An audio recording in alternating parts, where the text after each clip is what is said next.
Santo Deus, graças te damos por mais esse momento em que nós podemos nos reunir. Semana após semana, o Senhor, esse ano de 2026, tem nos dado a graça de reunir nesse local. E semana após semana, o Senhor, pela manhã, tem renovado as suas misericórdias sobre nós no dia do Senhor, para estarmos aqui. Obrigado, Senhor. Abençoe, Senhor, a aula. Abençoe, Senhor, a tua palavra que será ensinada no livro que o Senhor mesmo fez, compôs e inspirou como a tua palavra bendita para todos nós, para a tua própria glória, no nome de Jesus. Amém. Hoje nós vamos estudar o livro de Malaquias. E, se Deus quiser, nós vamos encerrar Nevi'im, né, a segunda divisão do Antigo Testamento, né, da Antiga Aliança, que chama Tanakh. Então nós vamos encerrar, se Deus quiser. Vamos abrir a Bíblia lá em Malaquias.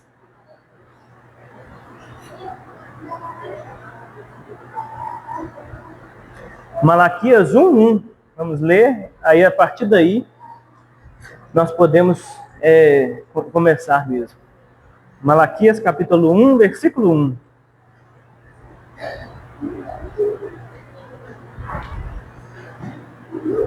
Diz assim, Malaquias 1:1. Sentença pronunciada pelo Senhor contra Israel por intermédio de Malaquias. Então, o livro começa dizendo que, como a maioria dos livros proféticos, que é uma sentença pronunciada pelo Senhor contra Israel e por intermédio do profeta Malaquias. Vamos fazer duas breves introduções, uma introdução mais histórica e uma introdução teológica, e depois vamos abordar de fato o texto, tá bom? Primeira introdução é uma introdução histórica. E nós vamos explicar alguns eventos, né, sobre o livro. O livro de Malaquias tem o objetivo de confrontar a infidelidade do povo de Israel e chama a restauração, destacando a importância de um verdadeiro relacionamento com Deus, um relacionamento real, verdadeiro, marcado pela justiça, reverência e obediência. O Messias é a esperança. Então o que acontece? 100 anos depois do templo, depois deles voltarem para o templo, voltarem para Israel, do cativeiro persa, 100 anos depois, Israel, mais precisamente Judá, está com os seus descendentes na terra prometida. Estão lá, reconstruíram o templo. Semana passada nós falamos do encorajamento de Zacarias para a reconstrução do templo. E agora eles estão ali nesse lugar onde eles têm o templo reconstruído e agora são as gerações estão aí. Então eu tenho uma pergunta para vocês, ela é engraçada, mas ela é importante. Onde vocês estavam há 100 anos atrás? Há 100 anos atrás, onde vocês estavam? Sabe o que é engraçado? É porque quando a gente lê a Bíblia, a gente tem a ideia de que parece que as coisas estão acontecendo assim, rápido. Por exemplo, a gente lê e chega ali na leitura ali em Malaquias, terminando ali quando a gente está lendo a Bíblia assim, a gente vai chegar lá em Malaquias e pensa assim, tanta coisa que aconteceu, qual foi o período que isso cobriu? E parece que não foi tanto, parece que pessoas na Bíblia parecem ser tão contemporâneas umas das outras.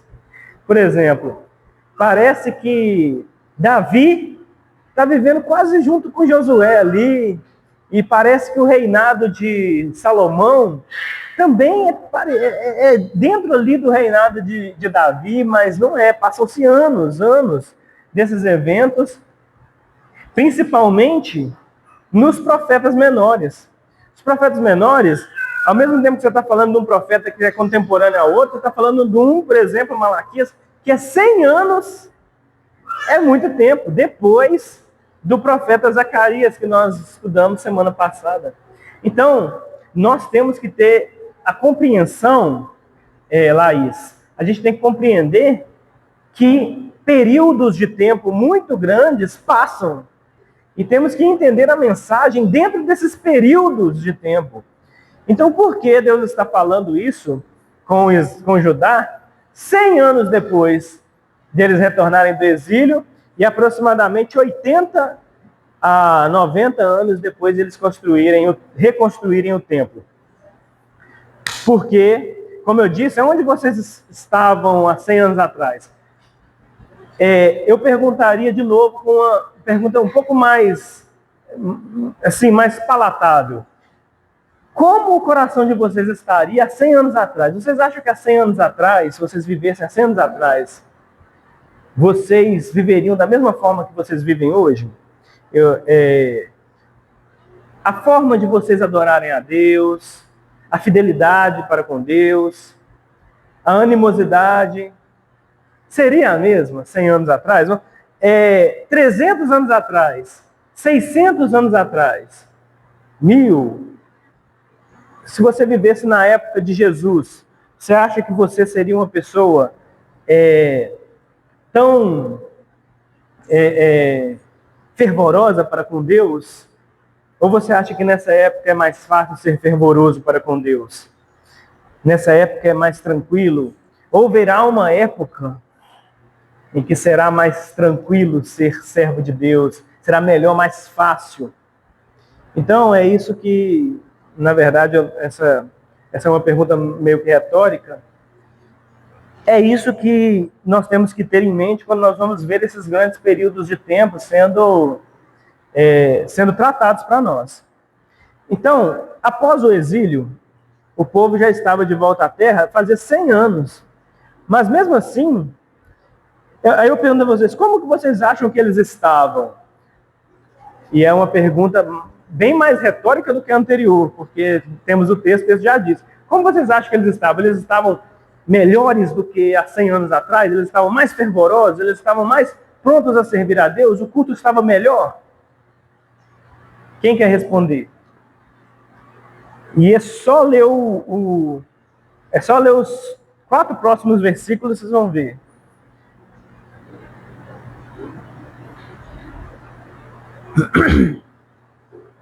Já os 4 próximos versículos vão responder isso com ressonante não.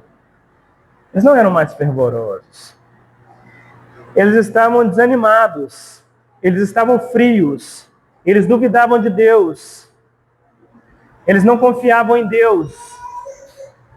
E você pode pensar, olha, quanta coisa mudou em 100 anos. Não, porque o profeta Zacarias estava falando com eles há 100 anos atrás, basicamente, né, mais ou menos, 100, 80, 90 anos atrás, 70 anos atrás, estava falando com eles assim, vocês estão frios, vocês desanimaram. É os mesmos problemas, 100 anos atrás, 100 anos agora.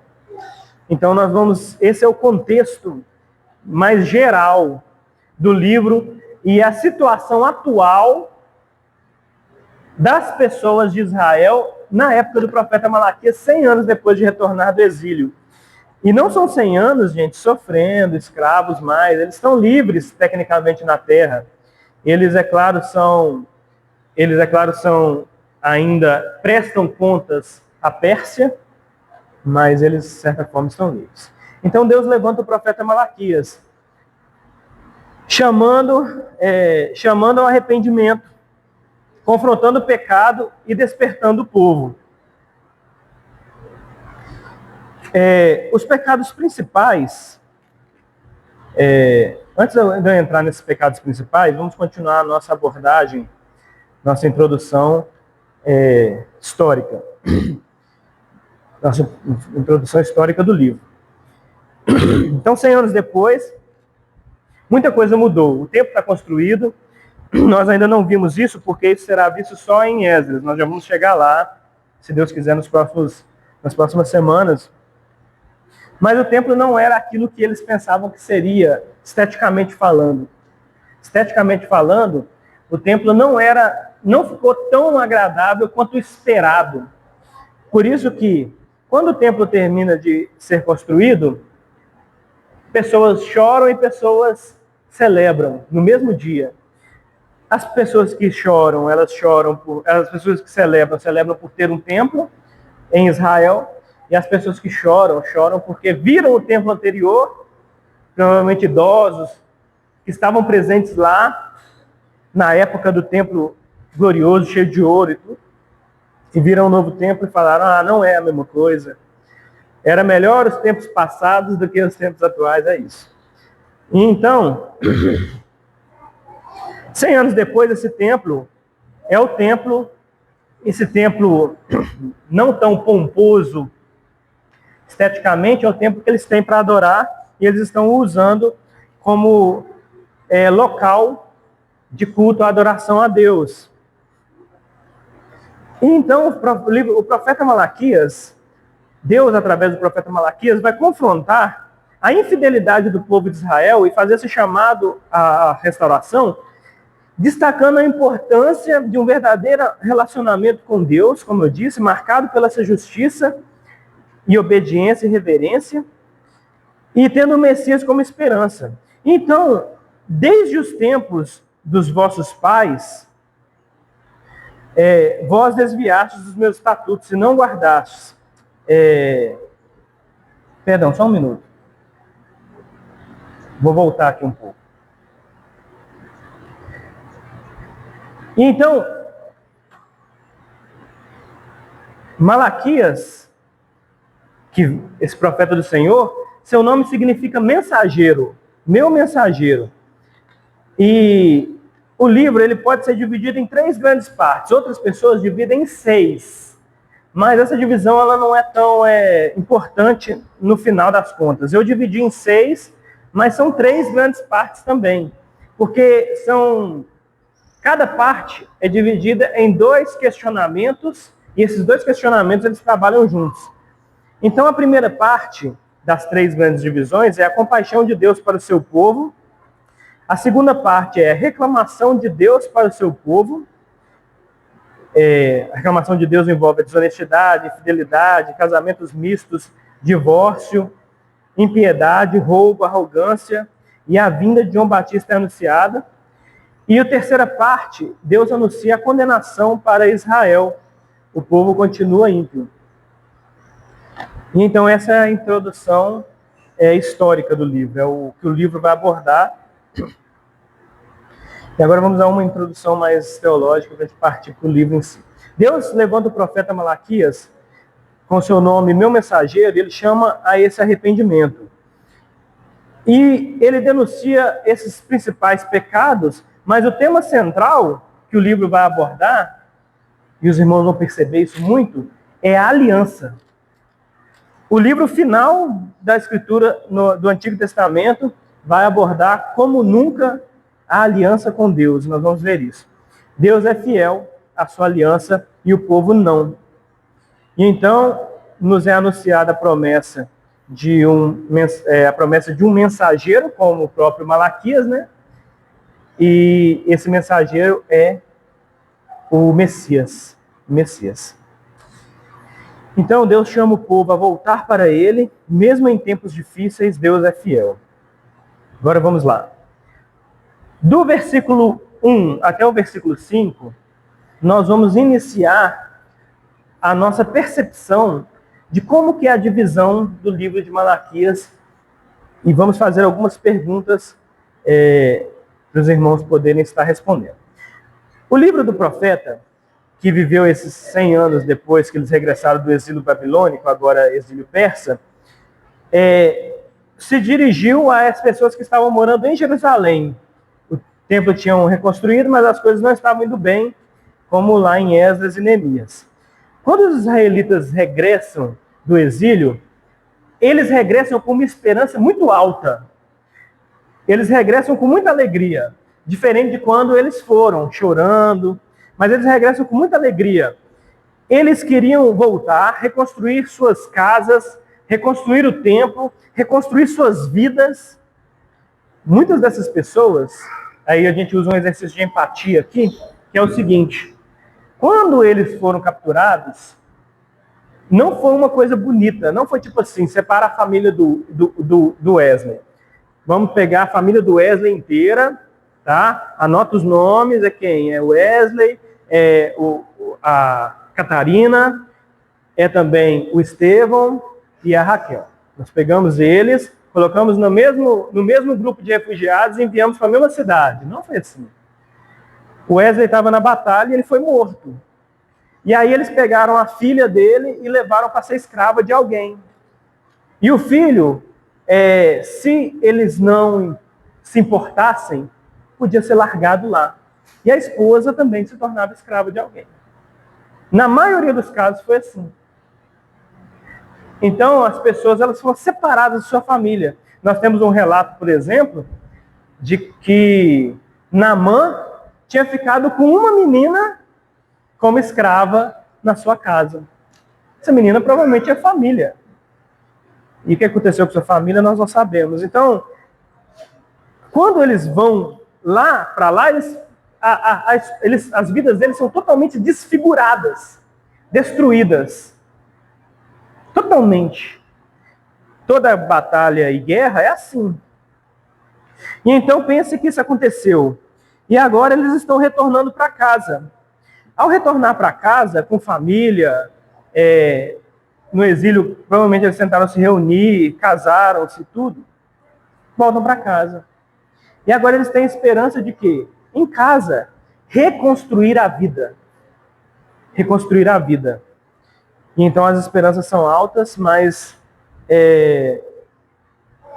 E essa esperança também estava baseada, estabelecida no fato de que o Messias viria e o reino de Deus seria estabelecido. Eles acreditavam que, de certo modo, ao retornar para casa, essas promessas que eles estavam recebendo há tanto tempo, por tantos profetas, durante um período tão grande de tempo, e ouviam isso no templo antes de serem levados cativos, eles imaginavam, olha, quando nós retornarmos, a esperança finalmente, o Messias pode voltar, o Messias pode chegar finalmente, né?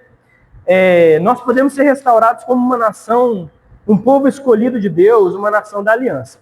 Então, só que nós vimos em Zacarias, nós vimos também em outros profetas, que eles não estavam muito afim. Eles se decepcionaram quando voltaram. E começaram a reconstruir suas casas, não reconstruíram o templo, e aí as coisas não foram como eram para ser. E então, quando eles regressam com todas as esperanças bem altas, acontece que as esperanças caem por terra. E então esse povo agora, 100 anos depois, pelo menos reconstruíram o templo, né, conforme Zacarias incentiva, e eles vão lá, ouvem e reconstroem. Mas aí, como eu disse, no dia que o templo termina, é um misto de choro e alegria. Muitas pessoas estavam alegres e muitos estavam muito tristes por causa disso tudo, porque elas esperavam que as coisas fossem iguais antes, mas as coisas nunca são como antes. E o livro foi concebido para ser uma série de discussões entre Deus e Israel. Então, são 6 sessões que eu vou abordar aqui, com discussões. E Deus expõe com essas discussões a corrupção de Israel, e nas últimas 3 ele confronta primeiro corrupção específica, né? Depois ele confronta uma corrupção mais profunda. E a impressão que a gente tem é que o exílio, fundamentalmente, ou melhor, que o exílio de maneira geral, não ajudou em nada, quando a gente vai ler o livro. E o que a gente esperava com o exílio? Por exemplo, eu vou perguntar aos irmãos, o que se espera quando eles retornassem do exílio? Esperava-se o quê deles?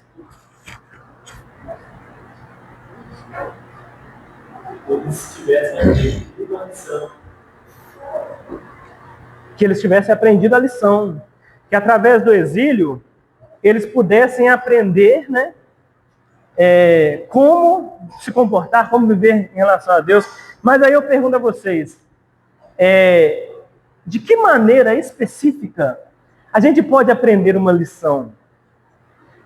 Há muito hoje na psicologia, não na psicologia em si, mas é um dito mais popular, né? Que a gente aprende com os nossos erros. Isso é parcialmente, tem uma certa verdade, mas ela não é uma verdade completa. Isso não é algo verdadeiramente profundo.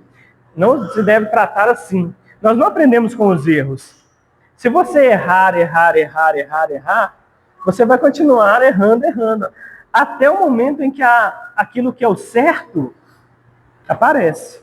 Aquilo que é o certo é revelado. Então, como que eles poderiam aprender no exílio? A única maneira de aprender no exílio não é com o exílio em si, né? É com o quê?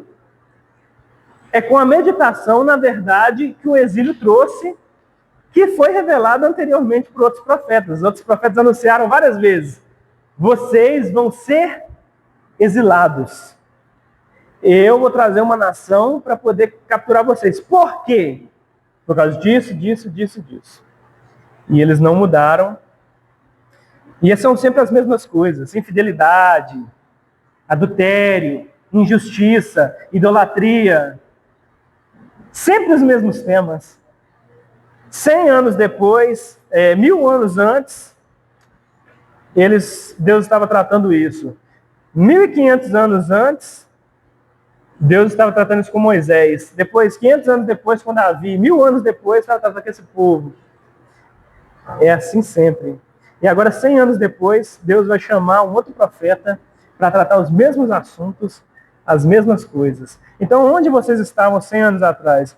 Se vocês tivessem 100 anos, provavelmente vocês estariam repetindo os mesmos erros e confessando os mesmos pecados e se arrependendo das mesmas coisas.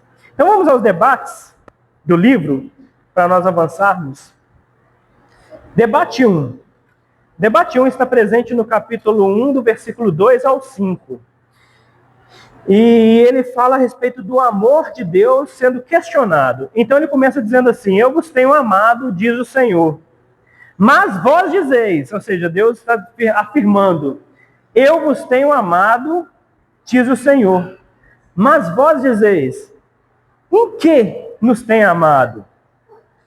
E então vem a resposta de Deus: não foi Esaú, irmão de Jacó? Disse o Senhor: todavia amei a Jacó. Que estranho! Ou vocês acharam isso normal, essa resposta de Deus? O que essa resposta de Deus revela? Alguém sabe? Alguém quer me ajudar aí? Deus diz: eu amo vocês, eu tenho amado vocês. Eu tenho amado vocês. É no tempo presente, atual, eu tenho. E eles perguntam: no que o Senhor nos tem amado? E então ele diz: amei a Jacó, versículo 3, porém aborreci a Esaú, e fiz os seus montes assolações. Ele vai falar como, até o versículo 5, ele vai falar como que Esaú foi totalmente destruída. E então, o que significa esse amor? Ou melhor, no que o Senhor tem amado Israel? Alguém me ajuda? O William, você pode acender a luz, por favor? Não sei se acende aí. Deu uma escurecida. Alguém tem alguma resposta? Alguém entende o que Deus quer dizer isso? Wesley, tem alguma? Parece que eles não entendem o amor de Deus que funciona, e a resposta de Deus que, como você explicou, é o mesmo amor que eu ofertei a Abraão. Tenho amado vocês, como eu amei os seus pais. Eu amo vocês na minha aliança. Eu amo vocês fiel a tudo aquilo que eu prometi. Exatamente. Deus está dizendo assim: eu amo vocês. Aí, como o Senhor nos tem amado? Em quê? Mostra, dá uma evidência. Aí ele responde exatamente como Wesley nos respondeu: eu amo vocês com a aliança. A aliança foi feita com a aliança que foi feita com Abraão, com Isaac e com Jacó. E qual que é a aliança? Amei eu Jacó e aborreci eu de Esaú. Aí entra aquela grande questão. Agora, quando eles ouviram isso, esse pessoal estava acostumado a ouvir essas histórias, assim como nós estamos acostumados. Então, essa primeira disputa, Deus dizendo que ama, ele ama o seu povo da aliança. Apesar de seus fracassos, Israel contesta rudemente. Ele diz assim: como que o Senhor demonstra amor para nós? E Deus lembra a eles: eu escolhi vocês. Eu escolhi a família de Jacó. Eu escolhi o povo de Israel. O ancestral de vocês. Até hoje eu estou com vocês. Vocês já passaram por tanta coisa e eu estou com vocês. Que tipo de pergunta é essa? Em que eu tenho amado vocês? É uma pergunta absurda que vocês estão me fazendo. É uma pergunta absurda. E também uma evidência, quando a gente vê o versículo de número 3, quando ele fala o que ele fez com Esaú, que parece a evidência de Esaú. E aí é uma evidência do amor dele para esse povo, porque diferente de Esaú, que elogiou Esaú, ele aniquilou toda a sua herança, não Jacó no deserto. Mas Jacó não, mesmo diante dos pecados de Jacó, ele manteve a sua descendência até o dia de hoje. Então, é uma evidência do amor dele, não fazendo com esse povo que ele fez com aquele que ele imaginou. Exatamente. A evidência principal é que, por exemplo, em que o Senhor fez o que o William nos trouxe aqui à mente? E como que o Senhor assolou o povo de Esaú? O povo de Esaú foi separado de Deus. Eles não tinham relacionamento com Deus. Deus não quis saber deles. Deixou eles desertos. Agora Israel passou por desertos literais, né? Israel passou por destruições literais. Mas ainda assim, como o William disse, não foi abandonado, foi amado, foi restaurado, foi exilado e depois foi trazido de volta. E agora, 100 anos depois, se comporta da mesma maneira. E o que Deus está fazendo? Enviando um profeta de novo. Então, assim que Deus está dizendo, amei vocês. Vocês são portadores da promessa de Deus que eu fiz a Abraão, Isaac e Jacó. Não foi Esaú. A primeira família que veio foi Esaú, né? O primeiro filho. Mas eu amei a Jacó. Assim, primeiro debate, Israel suspeitando, né, do amor de Deus, duvidando do amor e da fidelidade de Deus, Deus responde para eles: amei vocês com o amor da aliança. E aí eu faço uma pergunta para vocês: por que Deus amou Jacó e por que ele odiou Esaú? O que Jacó tinha de melhor que Esaú não tinha? Por que Deus escolheu? Deus olhou para Jacó e olhou para Esaú. O que ele viu em Jacó que ele não viu em Esaú e que o fez escolher Jacó? O quê? Pode falar, Larissa. A maldade? A maldade de Esaú, que ele rejeitou? A Larissa falou a maldade de Esaú. Ele viu a maldade de Esaú, viu que Esaú era muito mau e rejeitou Esaú. Alguém mais quer contribuir? Miguel? Então, alguém aqui sabe se quem era mau, quem era mais mau? Jacó ou Esaú? Quem era mais mau? Oi? É Jacó? Você misturou os dois? Quem era mais mau? Quem se comportou de maneira mais mal? Quem se comportou de maneira pior foi Jacó. Nós estudamos isso quando nós passamos por lá. Jacó rouba, engana, ele ludibria seu pai, ele também não se importa com a sua mãe, ele faz ele tenta debater com Deus, ele tenta comprar de Deus as bênçãos que Deus já tinha prometido para ele de graça. Ele chega lá em Labão e tenta escolher a melhor das filhas que ele achava, né, por ser mais bela. E depois disso, ele foge e ele trata seu sogro, e depois ele trata também seu irmão novamente com desprezo. E ele se comporta de maneira mal desde o início até o final. Não dá para abordar tudo que ele faz, mas ele se comporta de maneira mal. Enquanto Esaú, por mais que também se comporte de maneira mal, numa balança, Esaú era muito melhor, muito mais honrado do que o seu irmão Jacó. E Deus escolheu Jacó. Então Deus escolheu Jacó porque Jacó se comportava mal? Não. Na verdade, Deus escolheu Jacó antes dele ter nascido e se comportado de maneira determinada ou de maneira determinada. Ou seja, a escolha de Deus, dele amar, a escolha da aliança de amar e aborrecer, ela não está linkada ao que você faz, a como você se comportou, ou Deus olhando o futuro, ou William, na presciência falando, Wesley vai se comportar bem, ele vai se arrepender, vou escolher ele. É óbvio que isso nem logicamente funciona, porque se o Wesley vai se comportar bem, quem escolhe no final? É o Wesley, não é Deus. Então, Deus escolheu os gêmeos, isso vai estar em Hebreus, antes de terem nascido, para que o propósito da aliança fosse pleno, perfeito, completo, para que ninguém nunca diga que Deus usa acepção de pessoas. Ele escolhe porque ele viu ou porque ele... Então é assim que Deus responde ao primeiro questionamento. O primeiro questionamento é, eu amo vocês. E as pessoas, o quê?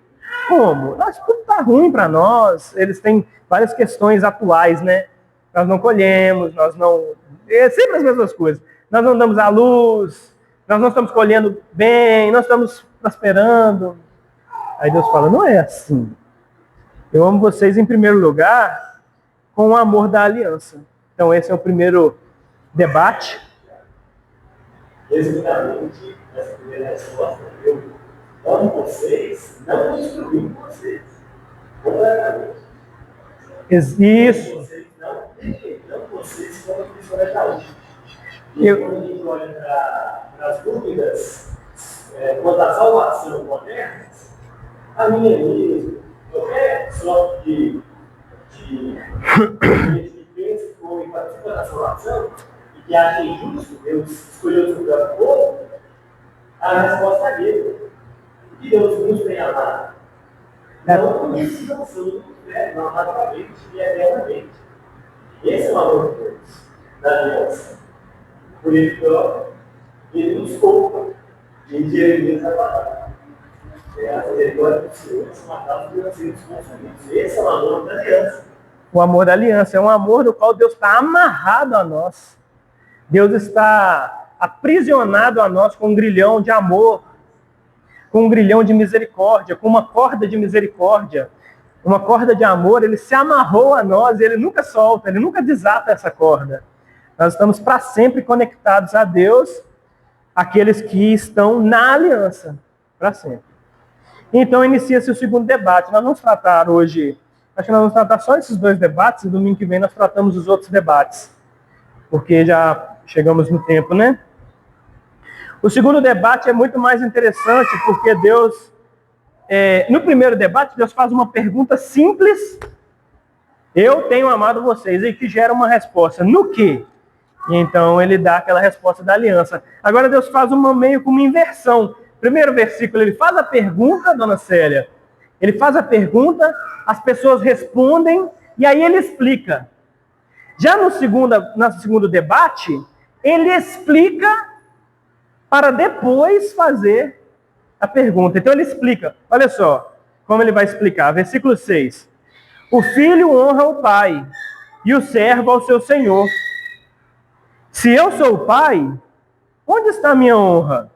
Se eu sou o Senhor, Onde está o respeito para comigo? Diz o Senhor dos Exércitos a vós outros, ó sacerdotes, que desprezais o meu nome. Vós dizeis, em que desprezamos nós o teu nome? E aí continua, ofereceis sobre o meu altar pão imundo. E ainda perguntais, em que te havemos profanado? Nisto que pensais, a mesa do Senhor é desprezível. Quando trazeis animal cego para sacrificares, não é isso mal? E quando trazeis o coxo ou o enfermo, não é isso mal? Ora, apresenta-o ao teu governador. Acaso terá ele agrado em ti e te será favorável? Diz o Senhor dos Exércitos. Olha que interessante. Vocês perceberam a argumentação de Deus? A argumentação de Deus é a seguinte, vamos lá, segundo debate. Deus está expondo o problema num segundo nível, que é o nível dos sacerdotes, que estão profanando o templo do Senhor. E eles ainda questionam como nós temos profanado. E Deus então responde. Ele responde trazendo a luz, ou holofote, para as pessoas específicas. Ele diz que elas são desonestas. E o reflexo delas serem desonestas é as ofertas que elas trazem. Animais doentes, cegos, caolhos, coxos, pão velho. Isso mostra que eles não estão valorizando e nem honrando a Deus. Não são essas pessoas apenas as pessoas em si. Porque, por exemplo, vamos supor que essas pessoas trouxessem isso ao sacerdote. Qual que era a responsabilidade do sacerdote, então? Opa! Aqui não. Você trouxe um cordeiro caolho para sacrificar? Não, meu filho. Faça o favor de levá-lo de volta e traga um cordeiro aceitável, como os padrões exigem. Mas o que os sacerdotes faziam? Pegavam o caolho também, o coxo. De certo modo, parece até que é uma aceitação assim. É só isso que ele tem para oferecer, né? Então, o importante é a intenção. Não é assim. Não é assim. O importante aqui não é a intenção.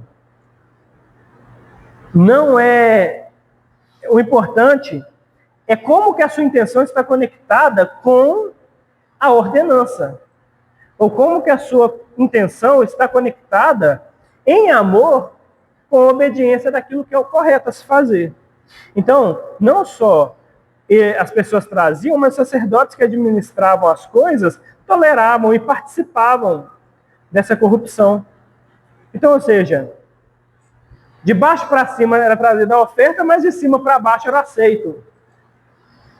E o povo, então, assim, se tornou infiel, de tal modo que o Senhor disse, e isso é maravilhoso, né? O filho honra o pai, e o servo ao seu senhor. Se eu sou pai, olha só, Deus, nosso pai, se eu sou seu pai, a gente costuma falar isso com os filhos, né? Não sei se você já chegou a falar assim com a Catarina. Já.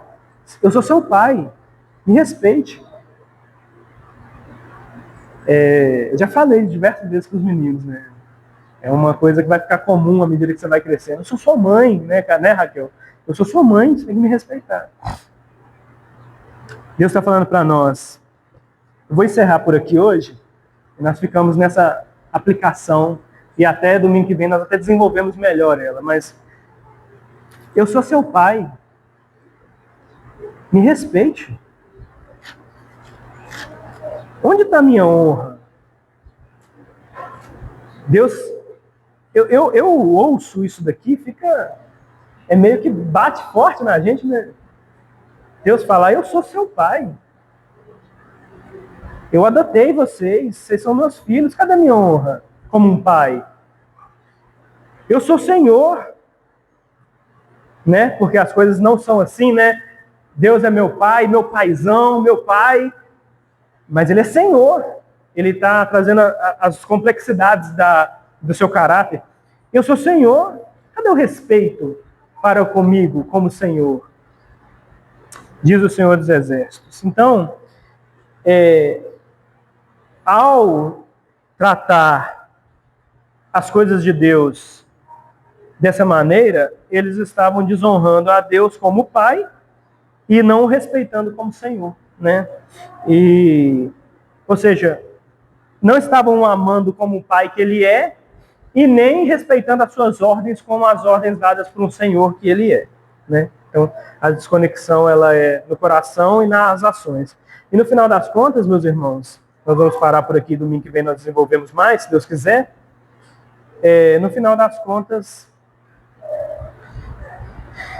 esse desprezo para com Deus, como Pai e como Senhor, ele, claro, dentro do templo, dentro daquilo que eles estavam ofertando, é um desprezo dentro daquilo que Deus, diretamente daquilo que Deus gosta, daquilo que Deus tem prazer. Eu já falei isso, vale a pena repetir.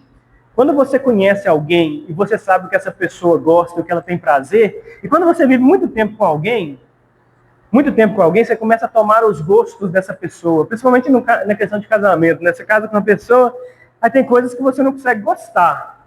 Por exemplo, jiló. Impossível, né? Quem gosta de jiló é meio doido, né? Não...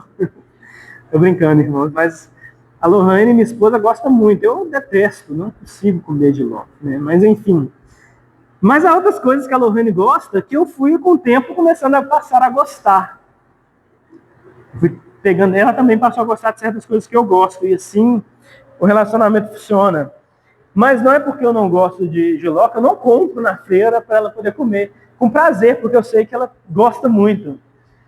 Porque eu conheço ela. Agora imagina se eu não compro. Ou imagina se ela faz um pratão para mim de jiló e me entrega. E fala, amor, eu fiz assim com todo o meu coração para você, porque eu sei que você gosta muito, porque eu gosto. Não, você sabe que eu não gosto. Por que você fez? Então, a partir do momento que nós conhecemos a Deus, principalmente como Pai e como Senhor, a nossa honra para com Ele é do fato de que nós temos assentimentos, afeições para com Ele. Afeições. Nós amamos o nosso Deus. Amar a Deus é amar as coisas que Ele ama. Né? E é assim.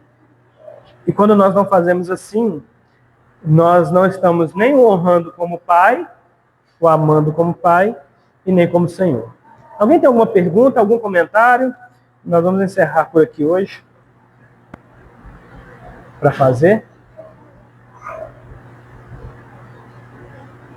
Só uma pergunta do catecismo infantil, e até no breve, o catecismo também tem parecido, que é a pergunta: como eu posso glorificar a Deus? Como você pode glorificar a Deus? E a resposta é: amando e obedecendo. Amando e obedecendo. Como eu posso glorificar a Deus? Amando e obedecendo. Obedecendo. E a próxima pergunta depois dessa é: como saber como amar a Deus e como obedecer? Nós sabemos isso através da palavra. Então nós temos que, como Wesley disse, amar e obedecer a Deus. Conhecendo a Deus, temos que estudar a tua palavra, entender o que Ele disse, conhecer o Deus real para amar e obedecer. Ok? Vamos orar então, para nós encerrarmos. Santo Deus, obrigado, Senhor, por mais esse momento, por essa aula. Pai querido e Senhor nosso, aonde nós temos falhado contigo, nos perdoe, eu imploro. Em seu Filho Jesus Cristo, perdoe-nos. Não só nos perdoe, Senhor, nós sabemos que o perdão do Senhor é algo completo. Então, Senhor, administre em nós todas as dispensações do perdão do Senhor, o perdão, a santificação e também, Senhor, a mudança que vem com a santificação, a mudança da mente, o desejo de te obedecer. Nos, Senhor, encha com amor para te amar e com o conhecimento do Senhor para te glorificar. Isso nós precisamos, assim como Israel precisava lá em Malaquias, assim como Davi, Moisés, Adão, assim como Paulo e os apóstolos, assim como os pais da igreja, os reformadores. Todos nós precisamos, Senhor, ser cheios do amor que só provém do Senhor, para a sua glória, em nome de Jesus. Amém.